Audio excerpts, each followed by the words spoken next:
start recording. So yeah, no, Florida was a good place and they added all that stuff. So looks like we got a good crowd right now, and we're gonna kind of keep it a little bit easy with the tie I'm doing today. We were doing the foam beetles before, and I could actually put one of our foam beetles up that we did recently.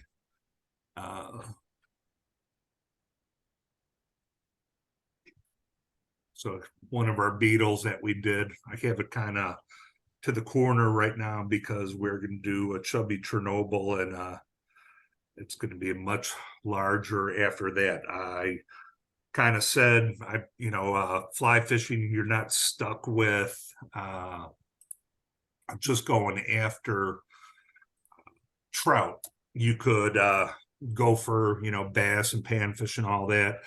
And I have done that, but I usually then gravitate back to trout because that's what I do like fishing for. But I do know that I've been focused on a lot of trout flies lately. So I think for the next month and a half, we'll try some warm water fish as that comes up. You guys could see different patterns. And so I thought I would do the chubby Chernobyl, which is still a foam pattern. It's much larger, but as Frank and I were talking before the meeting, that could still use it for trout as well. So while we're tying it, I'll take my time with the tie, and because these are relatively quick, but then we could kind of discuss how you could use these as well. So I'm going to switch cameras and go over the material list that I have. And I'm actually going to pin myself so you can see everything. Okay, since this is a bigger fly, I'm using a bigger hook, and I'm actually using a streamer hook. So it's got a long shank, and this is a size 4. So much larger, it's going for bass and maybe bigger trout. If the cool thing with these flies, you could use so many different materials. You're not limited to what I have. If you want to use some dubbing, I'm going to use some of the Ice Dub Peacock. It's just kind of a greenish gold hue to it that you could use for the body of the fly. You could use, I got this sparkly green chenille that I'm probably use. Rubber legs, I've got some orange and some green, and I will actually show you a little trick you could do with that. For the legs, foam, any color you want. I've got that's some brown and yellow that I'll be trying. Use any color you want. You could even use the double stick that I had for different flies, and I'll probably end up tying 2 to show different variations. And then again, Bonnie cord that I've used. I've already cut a couple pieces. Good for indicators and posts. And what I do like for thread is I'm using this ultra fluorescent pink. It's 140, so it's a little bit thicker, where I could kind of crank on the fly foam and all that and not really worry about cutting it too much. So I'll go back to this, and again, this is what we will be tying today. So there's just one pattern. With the foam, I kind of made it a little segment body, as you can see in the lower half. And I'll show you how to do that. And then probably the second one I'll use is chenille or dubbing. And with this, you could do so many different things with it. And it's a fun pattern. And with my thumb there, you could kind of get an idea of how large this is. Largemouth bass will absolutely take this. And as Frank and I were talking, you could use it for trout. And I'll even kind of talk about how I've seen Amy use it, which I thought was a real neat way of doing that. So What kind of bug is that supposed to look like? That's why they call it a chubby Chernobyl, something that came out of the cooling waters of the Chernobyl nuclear Yeah. power plant. Okay. And you don't know what this thing is, but it's big and it's ugly and it's, Yeah. just something that catches their eyes. I mean, like as I said, I got orange legs and green legs and all this kind of fuzzy hair and everything. So I don't know if there is a bug this thing imitates. I really don't want to see it. Me So neither. we'll just hope that it doesn't exist. But uh, bass and other fish see this, and it's just like, well, that's a lot of pretty colors. Maybe it's like a salad, and it's going to taste good. So, but again, I'll show you how to use it. I don't use any of those foam cutters on this. I just kind of go ahead and cut uh, strips out of the foam that I have. And so I'll kind of go to that real quick. Let me drop this out. And I will put just straight hook in and go back to, might seem a little bright. I can kind of try to back. As you can see, here's foam. It's like 2 millimeters thick. There are so many different colors that they have on this. I'm just going to go with brown and yellow. When you do cut strips, what you want to do is try to, it's a little dark. As you can see where I've cut this, it's about the gap of from the shank to that. So that's what you're kind of looking for when you do that, is the size that you want to cut. So, and I'll just start at the bottom here. And it doesn't have to be exact. And you just want to make sure you cut a piece that is longer than the hook is together. So that was the yellow. And I will do the brown. And again, you just got to eyeball it. It doesn't have to be exact. But you do want to go longer than the hook. So I got my 2 pieces. Again, you'll put them together and I'll show you when we do that. Would you want to put the brown on the bottom Either one, to give the yellow on top might be more visible? Yep, and that's, again, this is how you want to do it. And since you said that, I am going to do this that way, just to kind of show it's your fly, you do what you want. Yellow. Which way does it go through the water? What's that? Which way does it go through the water? Just like how you're seeing it there, it just floats. It's totally buoyant, and it'll sit like this because basically you have your hook here that acts like a keel of a ship. So it's just the weight, it will always throw it up in this position. So this is the way it's going to look. And that's why I have these little tufts of Bonnie cord, which is the polypropylene, that you could actually see it. I mean, it would be almost hard to miss this thing. Again, there's my thumb. This thing is huge, so it's something that you'll see, which kind of leads us into why you would use this. One, bass would see some big ugly thing like this and would try to go after it. The other thing is if you want to use is it a hopper dropper. Say while we were at Bennett, we were watching the trout, hitting our indicators. What you could do is tie your nymph off this and, give yourself 4 feet. And this could be your indicator. So when you see this thing drop, you have a fish on your nymph and you could set the hook. But then in that one occasion that they want to hit your indicator, they could hit this, but then you've got your hook there, so you could actually catch a fish that way. I've actually seen Amy use this instead of a hopper dropper. She was using, I guess you would call it a hopper.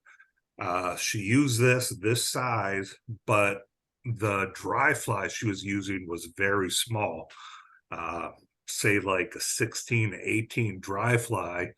And if you cast it out 20 feet, and if you go beyond that, that's something you're just not going to see on the water. And if you try to have some kind of, bright color like this orange and white, it might kind of spook a fish that doesn't look natural. So she would tie that, about a foot away from this, and then she would cast it out. She could see this, and with the other dry fly about a foot out, wouldn't spook the fish. And if she could keep, her eye on this, and she knows within that 1 foot radius that there's a dry fly out there, and if she sees a fish take near this, she would give that 1001 and then try to set the hook. If that fish did grab that fly that was hard to see, she would instantly know that she had a fish on and then reel it in. If it wasn't, this would just skip a couple feet and you just kind of let it sit, let maybe the fish saw the movement, and they would go after that smaller fly. Or in the off chance, which I've seen her do, they hit this fly. And so, she's got 2 flies out there as well. So one other different way of using this. So do trout hit these? Absolutely they do. And I've seen some pictures of these, trout at Bennett with these big old flies out of their mouth. But it's kind of neat. You could tie these now, use them at, the trout parks, or come summertime, if you see lily pads in your pond, put these right on the outskirts of it and just kind of twitch it in. And hopefully there's a bass out there that will grab this. So different ways of fishing it. And, sorry, I kind of went off, but, Terry said, could you flip it? Yep. And that's what I'm going to do, is I'll tie it with the brown on bottom and, keep that on top. And I'll actually even change up the indicator. Instead of using these tufts, I'll just use some orange foam, and again, to show you different ways of doing things. So, but Terry, good question. That's a cool thing about fly tying. It's your fly. You do what you want with it. So I will just start with a nice thread base. And again, you could use any thread you want. Since these are, I'm having fun with them, I'll go with a higher visible color.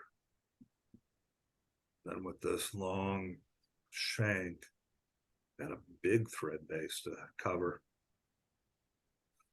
But these are fun. Like I said, there are so many different things you could do with it. So, all right. So now we're going to go brown on bottom. So basically I will marry the 2 up, and you can even see the yellow's a little bit longer. I'm not going to worry about that because I'm going to go long on either end. And I'm just going to do a loose wrap first. And I'm going to come back with a second, start cinching that in. And with it there, I could get a couple good wraps in there and make sure that's where I want it. So other foam that I showed you where I have 2 plies together, these are single. There's no adhesive on it where I had these. And doing this is where you could do that neat underbody with it. So the next thing I'm going to do now is get the legs in. But I'm going to change cameras to show you something that's kind of fun to do. Ooh, we'll keep that. So here's very plain orange and green, and I've actually shown you guys some cool different variegated patterns. And if you just have these straight colors, you could take a Sharpie, and I'll do them both. But all I'm going to do is draw lines across them. And they don't have to be too pretty of lines, because when you individual strands, be a little bit different. Make sure you got like a hobby table like I have, where you're not getting Sharpie on your wife's nice dining table. So you could do little stripe patterns like that.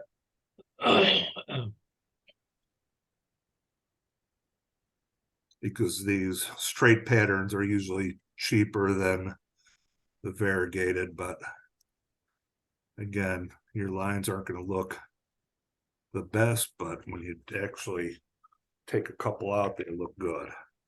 So again, I just put some variegated stripes on them. You could do both sides if you like. As you could see, you could kind of see it a little bit. Hopefully on the other camera, you'll see that you could actually see the, Yeah. you know, just something different. Okay, we'll go back to this. We'll put it right there loose. I'll do one loose. Another one I'll kind of come across. Ooh, I missed it. There we go. If you have it kind of loose like I have right now, you could adjust it so you're in between those two. Let's see if I can get this to spin a little bit so you could see those colors. Then I'm going to bring this through. Just use this to tie off the other side. Well, that's a good idea. Yeah, and then because it kind of gets you, as you can see, you just got this loop here that you'll cut, but I'm just kind of doing it loose right now where I could adjust the length and where I want it, and then I could kind of snug it in. And then that little loop, I'll cut. There's my legs, and I could adjust them how I need because this one here is trying to hide. So there we go. So they're sitting there like that. Okay. Something that will happen when you do this, I'm kind of glad it's doing it. You can see the hook is straight, but the foam wants to roll on you. So a little trick you could do is if you have some super glue, you could put a little bead across the body and that will hold it in once we start going. So, but I'm still not done yet here. That super glue is not going to dry quick. So I showed you the body cord. I'm actually going to use something else this time on this one. I'm just going to put another piece of foam. And if you wanted to do that as an indicator, you could have even more foam to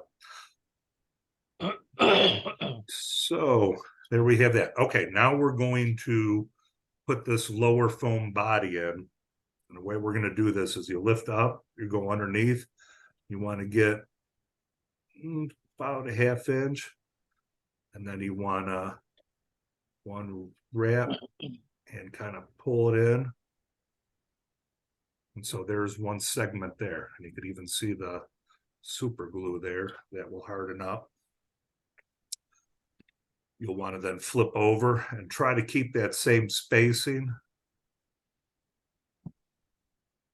And add another body segment. Neat little body going on there. Make sure everything's lined up. And see how this looks. And you can see I left a lot of space for the head, and I will probably call that good. And then if I want to make sure that this doesn't move around too much on top of the upper, I could put another like quick dab of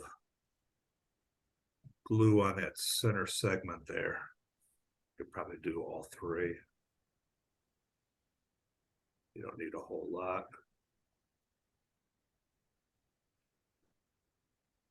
Put that down. Now I will snug that in. All right, so we're getting there, and you could actually see the glue in there. It's holding that top. Just give it some time and it'll dry up perfect, and then that won't rotate as much on you. And I'll probably put a little bit more on at the bottom. So I used orange legs and back, so I will put some green up front.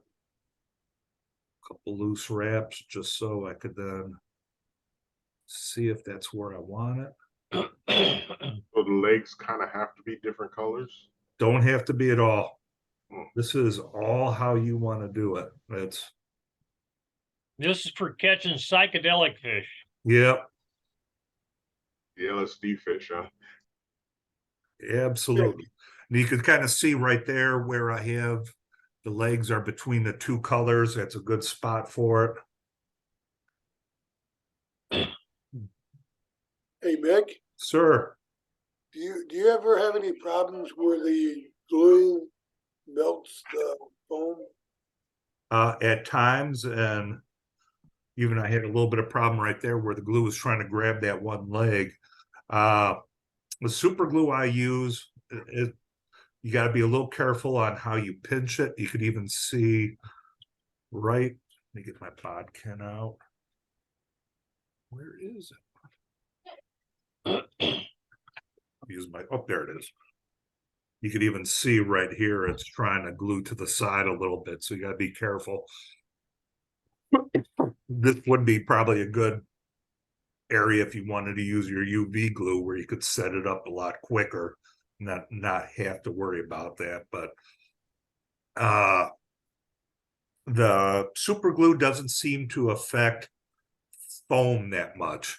What I have seen is when I do those squirmy worms with those little rubber worms, super glue eats those up real quick. So I try to stay away from those at all costs, because those will eat that rubber material.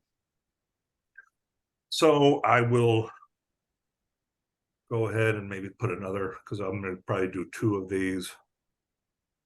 I'll put another piece of foam there. And as Lee was saying, Lee, you do what you want with these. This is your fly. That's why you could do different colors. You could use all the same. It's whatever you want. Oh, we got Kevin coming in. So the fish pretty much don't care about the color. They probably don't, especially bass. Those things get so aggressive. You know, some of the times they just not hungry. They're just mad that something's in its area, so it's going to attack it.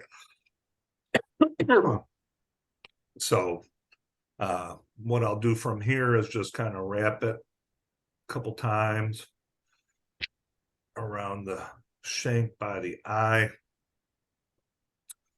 I will put a little bit of Sally Hansen to lock up the thread. Then I'll probably just finish this off with a couple half hitches. I don't need to do a full whip finish on this.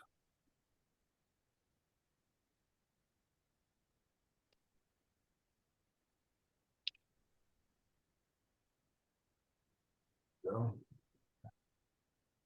now you can kind of cut your thread, watch out for your legs.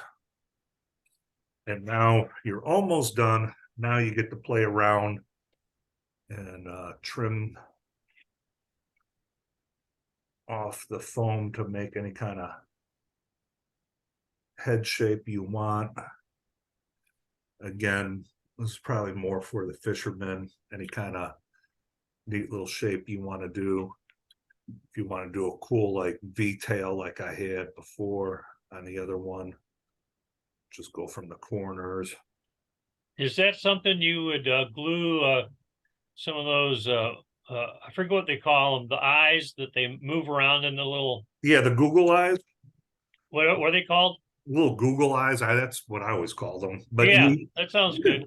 You could throw eyes on them, even if you wanted to paint up a couple eyes and, you know, even kind of put maybe coloring on it. I'm just kind of goofing around now. I mean, this is You put your name on it, huh? on the bottom, yeah. So you could even, you know, I don't have a little smiley face for them, so So the they're fish. kind of weak, but You know, We- when you put eyes on some of these, freshwater bluegill or bass, oh yeah, it seems especially to be it's a more effective pattern with eyes on them. absolutely.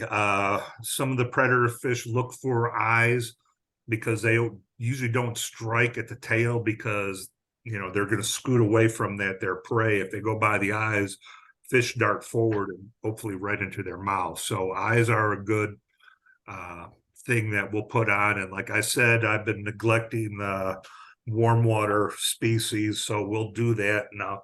Maybe next week, that's what I'll do, is I'll do a bluegill pattern that has eyes that we could do to it. And so it's a lot of synthetic, you know, fur material that we could turn into a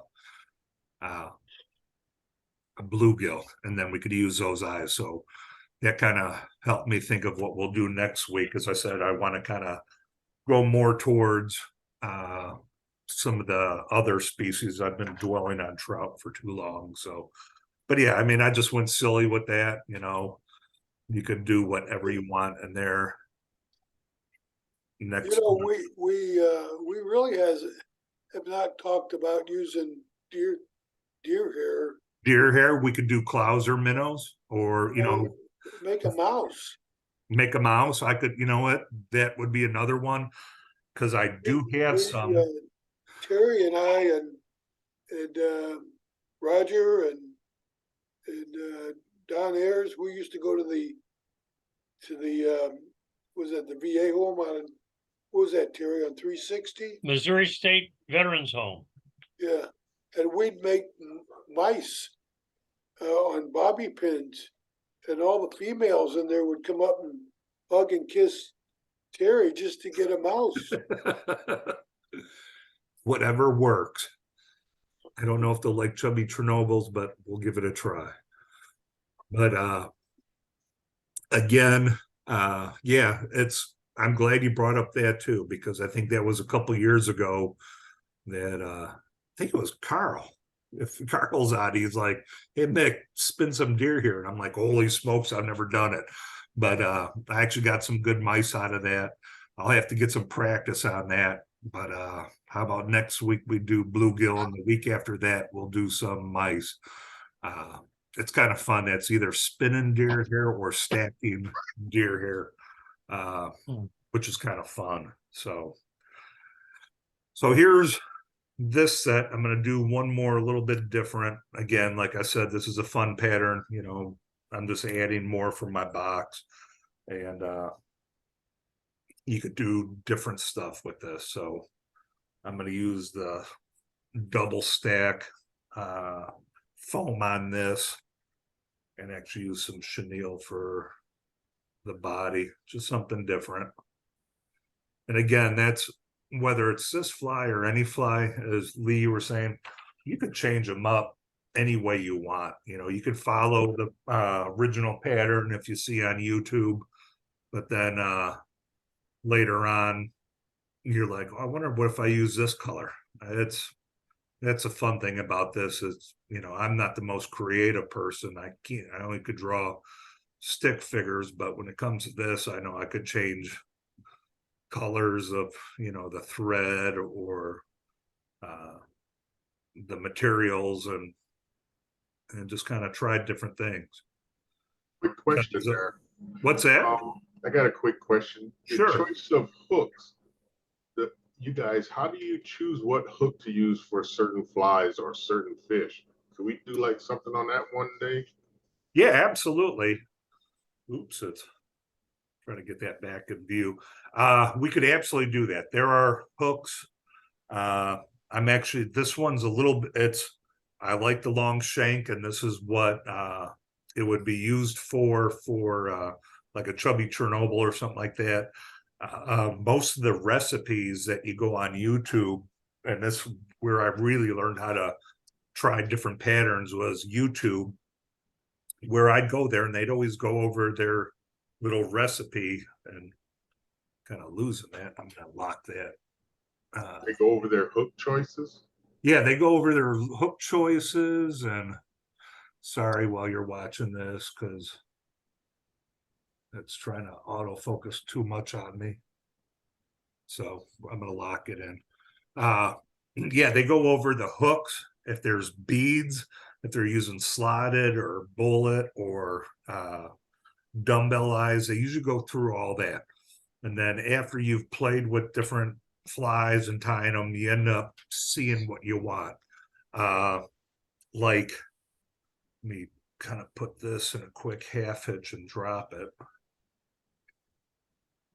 Where we were doing our trying to get our little beetles we were doing. That hook is not what they call for, but I like it. A lot of people know one of my favorite flies to tie is a clink hammer, and this is actually a clink hammer hook, which has this big curve to it, and I don't have any just sitting on my desk, but I liked it for this beetle. You could kind of just see that gap between the beetle and that hook point where I could have a lot of material, and with having that hook so far down, this fly will always sit the way it should because of the weight.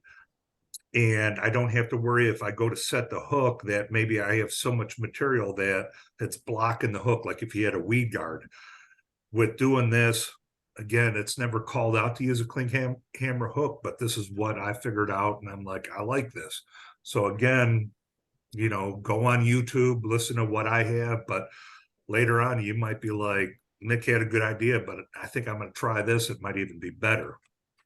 So when you're starting off, you go on YouTube and you try to mimic what they have, but then later on, if you're tying that same fly over and over, you're going to get bored with it.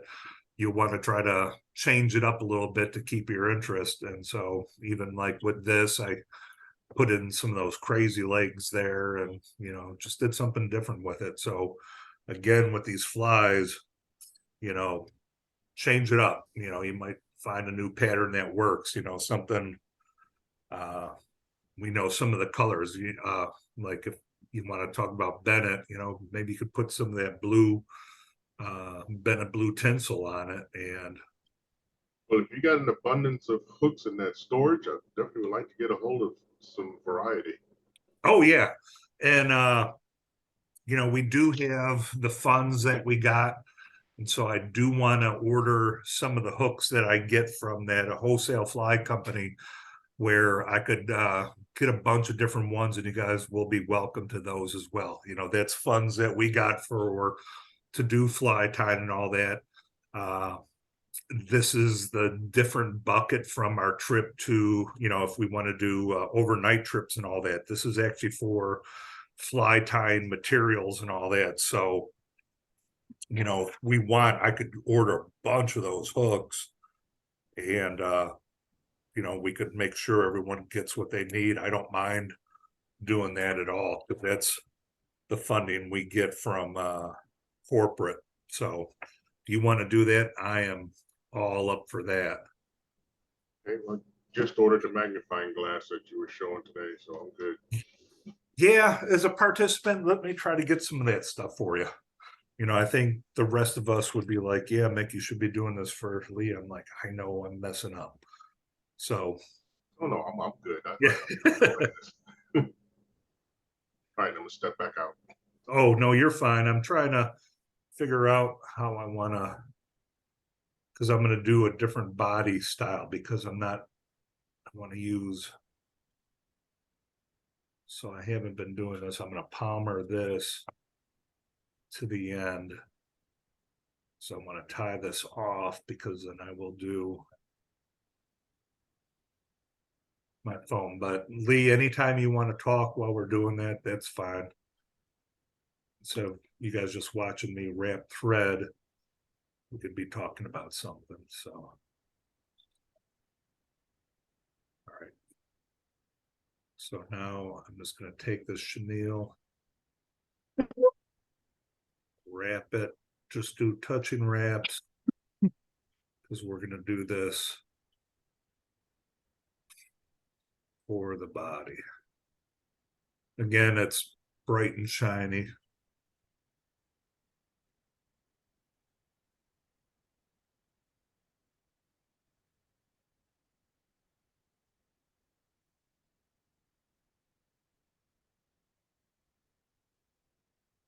Tie that off.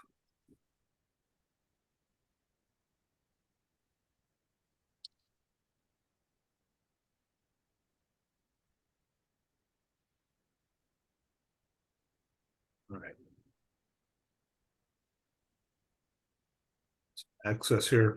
I always suggest if you're gonna try to cut off the material you put in, always try to cut it from the top. So you got your thread hanging down. It's kind of hard to cut it if you're on top. So a little trick to not cut your work on camera. All right, so I've got the double sticky foam. Anyone want to call? Well, we already got green on this, so I don't want to overlap that because that's gray. I want some contrast. So I think I'm going to go brown on bottom. So I will do that. And again, as you see, I have it longer than what I need. I'm gonna put in a loose wrap. Are you gonna be And able is it to a use? chenille just to make a flash? Yep, it's just an attractor. I mean, this stuff, I know my lighting isn't the best, but this stuff is super glittery. And so it's just an attractor, you know, again, with largemouth bass, yeah, a lot of times they're hungry, but a lot of the time they're territorial and they just don't like, especially if they're getting close to dropping eggs and all that. They know these little fish or little bugs or whatever they think could be attacking their nest. They'll just nail it just because they're pissed because they are an aggressive fish. So you make it nice and flashy where they see it, you know, you might get a hit on that. But it's usually when you see bugs or fish, that always they do have a little shine to them with their scales, or you know, I always like the dubbing. That's why I always get that peacock, because it's kind of looks that greenish iridescent buggy. So I was trying to make it look a little natural. So, but yeah, it's just an attractor. That's why I'm even using this fluorescent pink leg or thread. And I'm going to use this fluorescent orange legs. So it's Are you gonna be able to, or do you even want to put glue on that chenille? yep, I will do that once I get the legs in, because So it'll take it then? oh yeah, for sure. Okay. Yeah, it'll take it. It's just I know if I put glue on this now, my finger's going to be stuck to it while I'm trying to get these legs in. So I'm not that graceful. So because I absolutely want to do that anyway, because where I said this stuff wants to move on me, because as you can see, this just wants to move. So absolutely, I want to get some glue on that.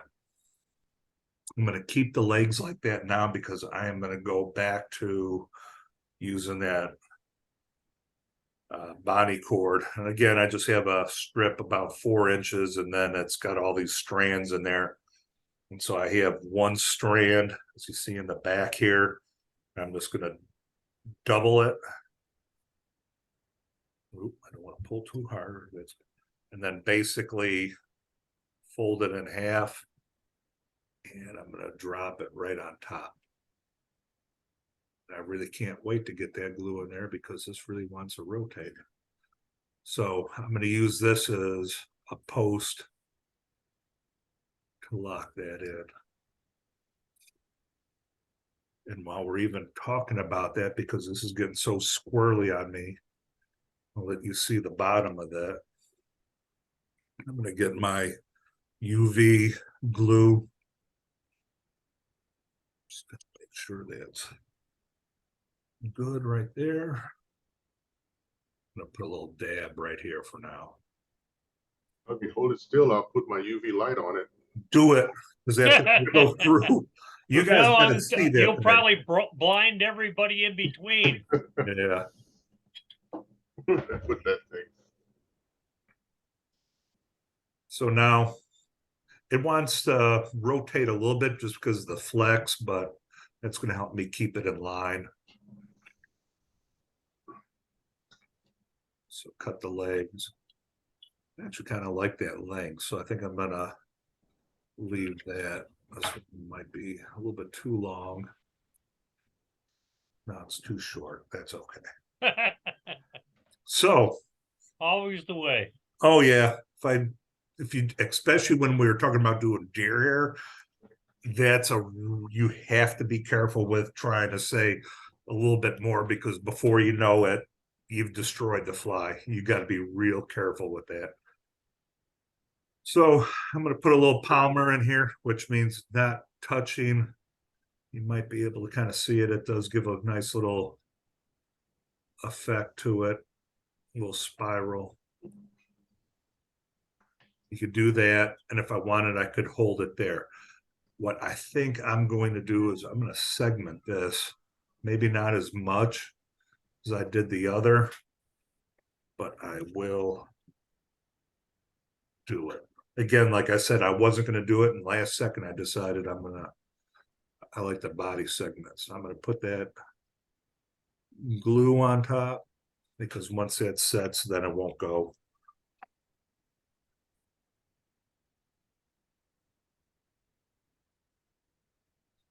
Loose wrap, and that second I'll cinch it in.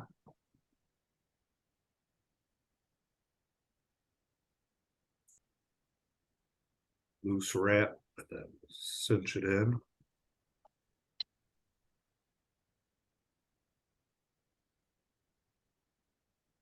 Loose wrap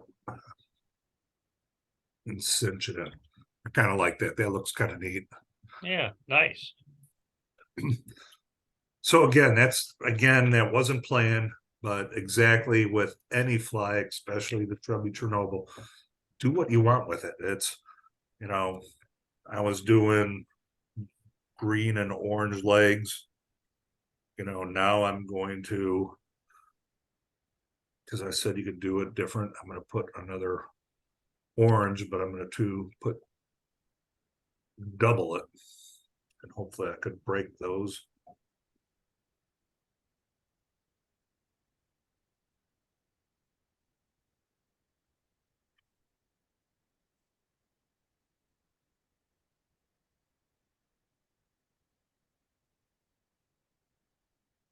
I will get orange for the front flash.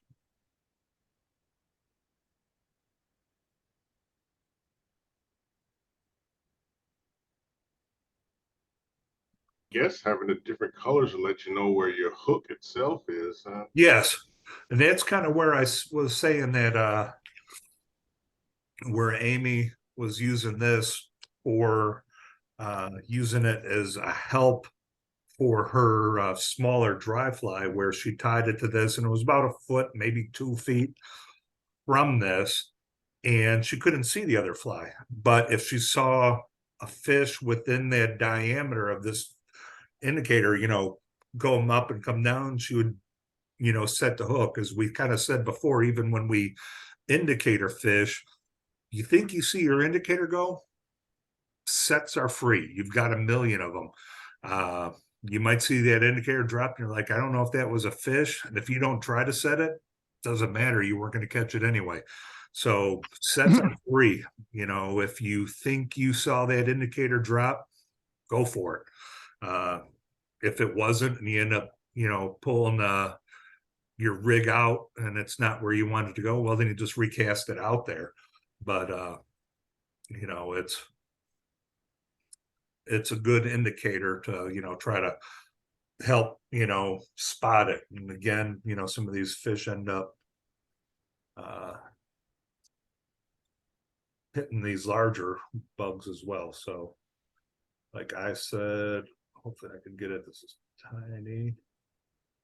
Hey, Mick, would you put any other indicators or flashy thing on the bottom? Because the fish looks up and sees it. They see the bottom of the fly. Yes. So what else could you put in there?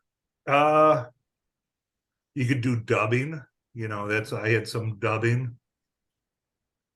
You could use some of that tinsel that I usually use for, you know, the Bennett blue stuff. But even, you know, these squirmy little legs have really good movement. And as you can see, I even put 4 up front. Again, it's your choice on what you want to do. And then again, my homemade tool, popsicle stick, with the hook of Velcro, and just kind of puff that up. And now you got, like I said, almost done. But yeah, I mean, as you know, as I said, I decided to try segments. We have some flat, you know, of a body looks a little flashy. Maybe dubbing would be better. It could be a whole lot buggier looking for sure. So again, this is something that it's a fun pattern. You could do, I mean, change colors. It's anything you want to do.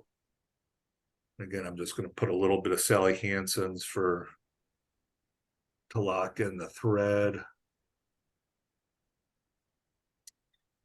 Do a couple half hitches.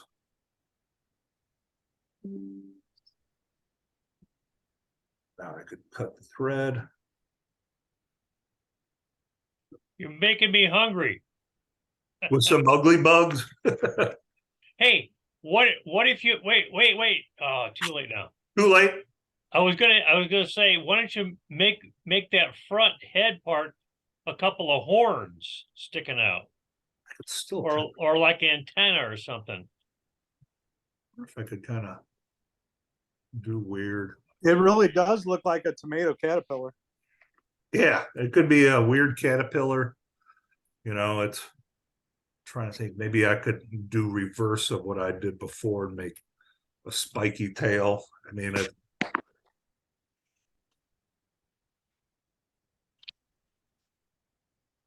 That's gonna catch all the fish, Mick. yeah. I'm sure of it. So, I mean, it's just a fun pattern, and this is a good fly, you know, if you just want to practice with different materials. You know, it is kind of neat. It's just a fun little pattern. So many different things you could be doing with that. So, but that's it. Again, as you see, you know, we were talking through it. You could probably do these easy in 10 minutes, if not quicker. And that super glue's already kind of set up where that's not moving, so it's not going to twist on you. Just throw this out, you know, near some lily pads during May time, and the bass will either get hungry for it or they're going to be mad that it's there. They'll hit it. Any questions on that? Very nice. Nice, Mick. Looks good. Cool. Yep. I tied some along here with you. I've never tried these. All right, let me try to get off my screen and then we'll see what Carl's got. Cool. Now yours looks cool too. It looks like you might have some deer hair. You could absolutely do that, you know, any kind of fur on top. Super buggy like that. I mean, as you see, he went pretty much all white. It looks like white has always been good for me. Even when I use white indicators, they get hit a lot. This has, well, I've got the UV dub ice chenille underneath it. Can't really see it very good on the color there for whatever reason. Maybe it's because my light's too bright or something. Yeah.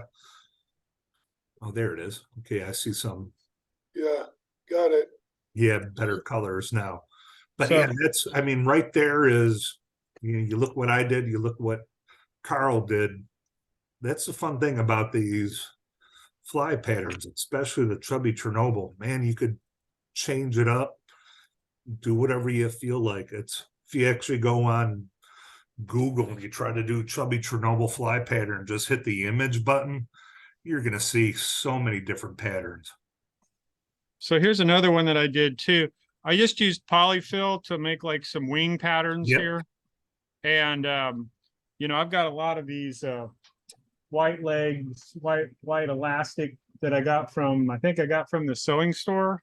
Yeah, And a guy showed me this in Atlanta, Georgia. I'll show you on this trick. I've shown it before, but I'll repeat it here to show the crew here.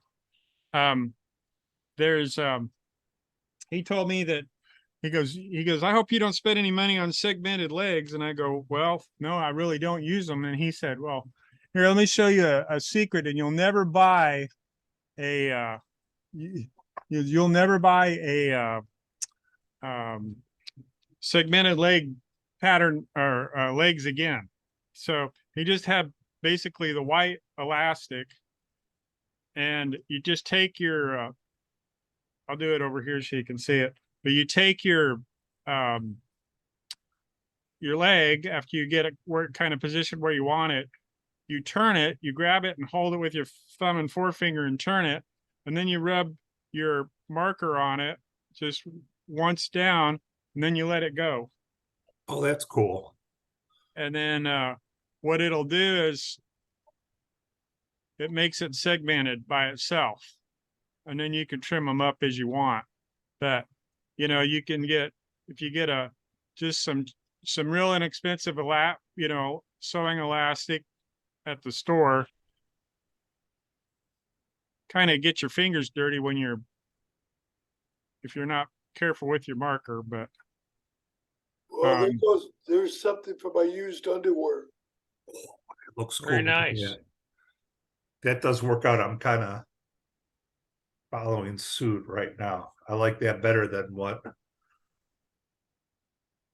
so you could save yourself a bunch of money on legs if you want to, just an idea.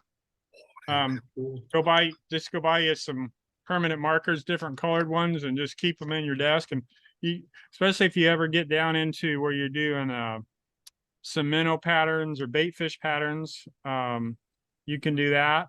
And you know, a lot of times you can take your craft fur and color it with that, and you know, it saves on buying some different things with craft fur. So anyway, that's just, you know, that's one pattern, you know, one thing to do that I would just throw out there while we were talking about legs. So if you want to make them segmented, it does put a pretty cool little thing to them, and it does really the same thing, really.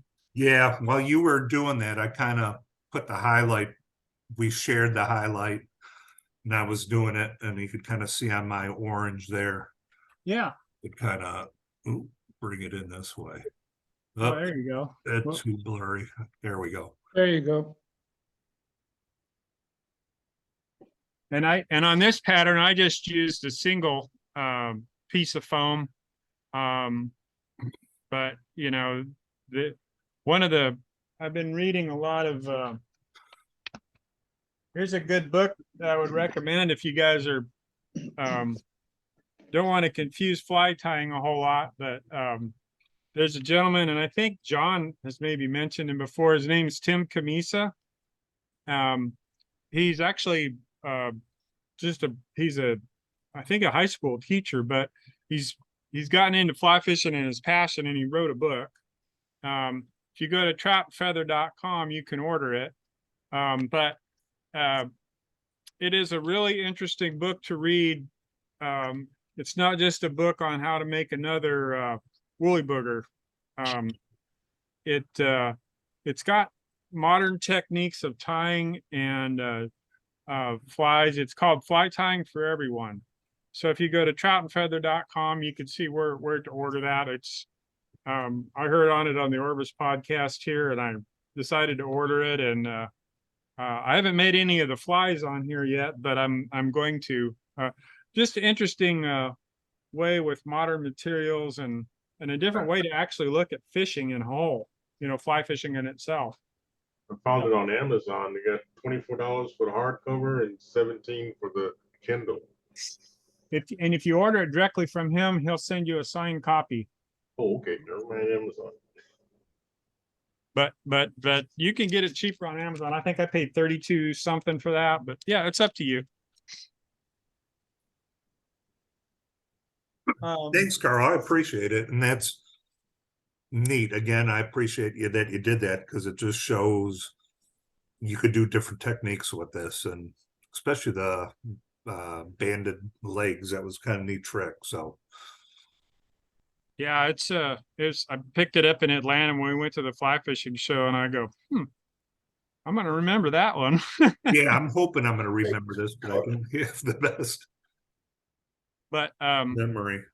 but a lot of times I've never even fished these with a hopper dropper. I've had some in my box, and I'm usually kind of, I don't know, I'm I guess a little old fashioned where I like, oh, I'm gonna put my I'm gonna put a a parachute pattern or something like that ahead of my as my indicator, or something on that. But the chubby Chernobyl is a huge attractor pattern when you're doing hopper droppers, and when you're just trying to line fish and try to find out what the fish are going for.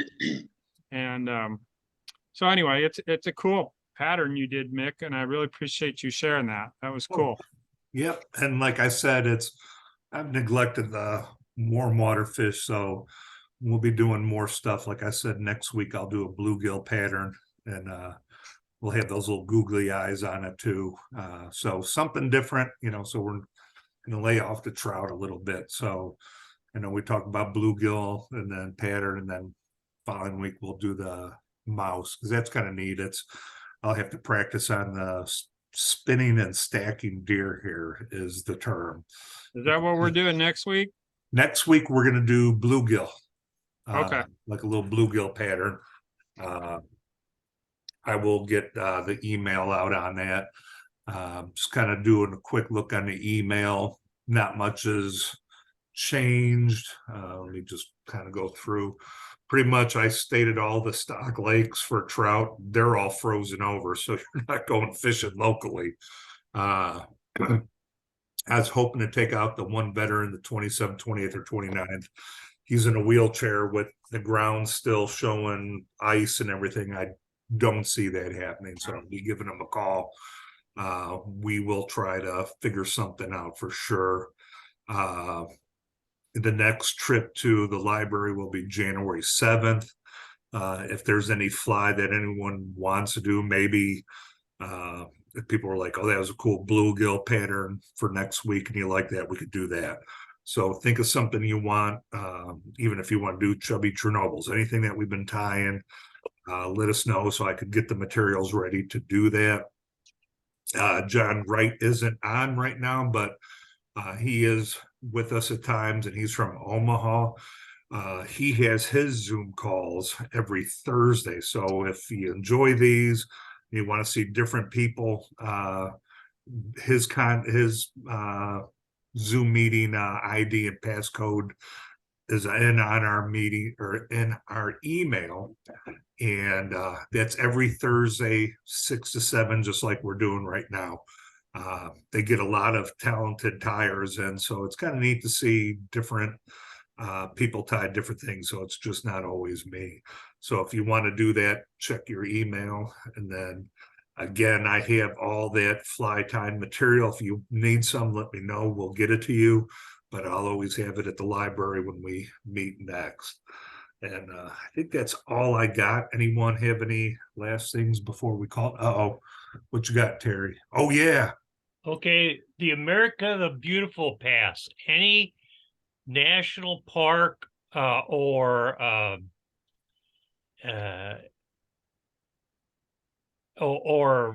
any place where you have to pay to get into a national Federal, feature, yeah.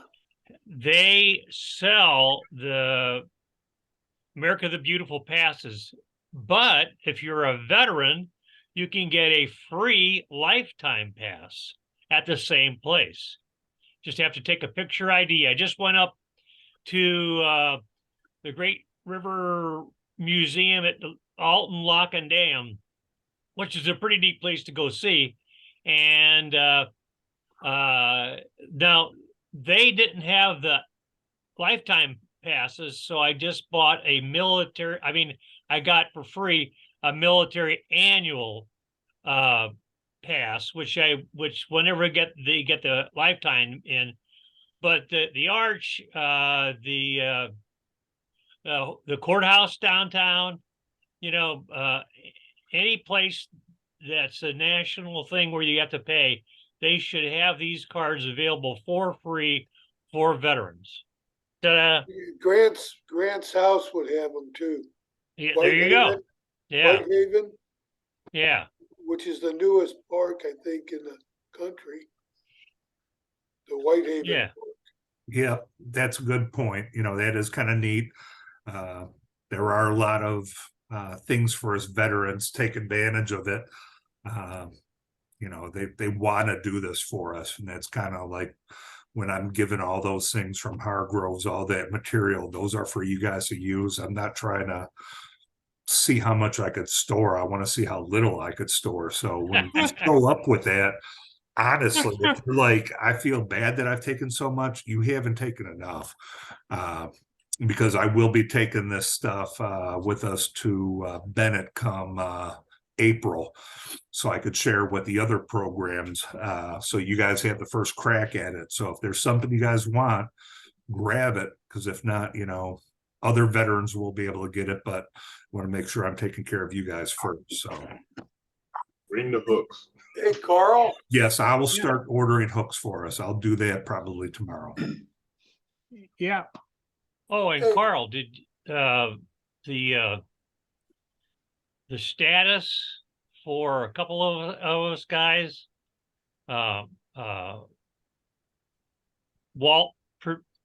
I think, and myself, and not sure, and yourself, from volunteer only to volunteer participant. Yes, I got to figure out it's not in that CRM tool that they have on where you could, because it's could actually be called ambassador. So if you were a participant to volunteer, and then you've kind of stuck around as a volunteer for a while, then you go to ambassador status.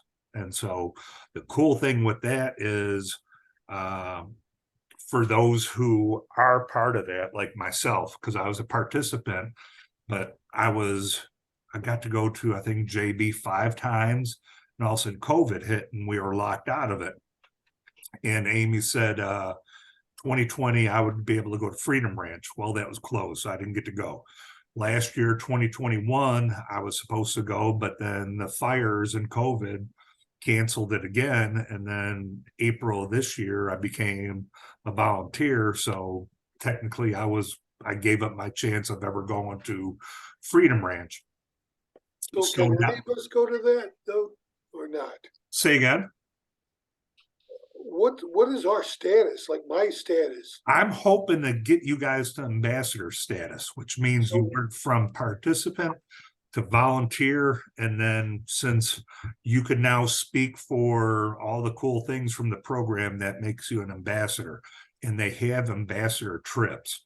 So I was offered an ambassador trip this year, but I turned it down because I wanted to learn program lead first. There was too much that I had to learn. I didn't want to worry about trying to go on a trip as well. So I might take one of the ambassador spots next year, but that's a maybe. But you guys haven't gone to Freedom Ranch. No. And you guys were participants, then volunteers, we could get you in the ambassador trips. Hey, now Kenny went to a fly rod building factory, a course or whatever. Okay. And I'd like to see about going to one. It's out in Seattle or someplace. Okay. I haven't heard of anything about that, so I will check.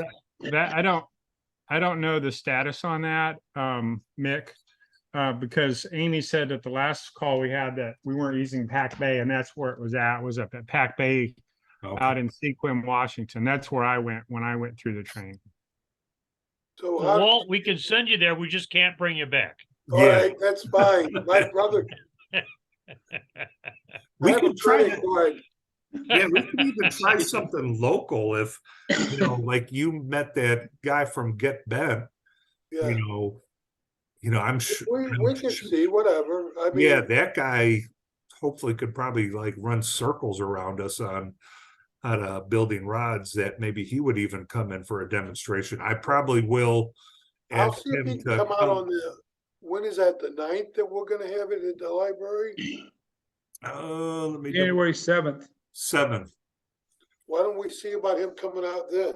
Okay, and he could talk to us, and I have enough blanks and rod, material this time around, but I absolutely believe in trying to keep local. And if I could find prices, I don't think even, corporate could find a better deal than Get Bent. So he'll be easy to use. Trying to go to Hargroves for stuff at times. I went and got Scott some boots and waders from Hargroves and kind of got my hand slapped on that one, or like we could get a better deal. But I was like, we had the funding, and I'm actually now glad that we used that because corporate kind of ended up taking that funding anyway. So wish I would have done that for everyone before. If I would have known that, we would have all had new boots and waders. So but we're getting money in, so we'll be fine. And corporate's giving us money where Lee was talking about, hooks and all that. So I will put an order through a wholesale fly company because you can't beat those prices anywhere anyway. So I'll get us a bunch of hooks and everything in, and I'll put in for Nick, them. when you check on the ambassador status, check to see if that the people like Walt, well, maybe not Walt, but Thanks. the are considered participants so that you can get more money or numbers or whatever that you need for participants, because you have a tendency to have a lot more volunteers, at least in the past. Yep. And if that works for your favor, that would be a good thing. Yep. Well,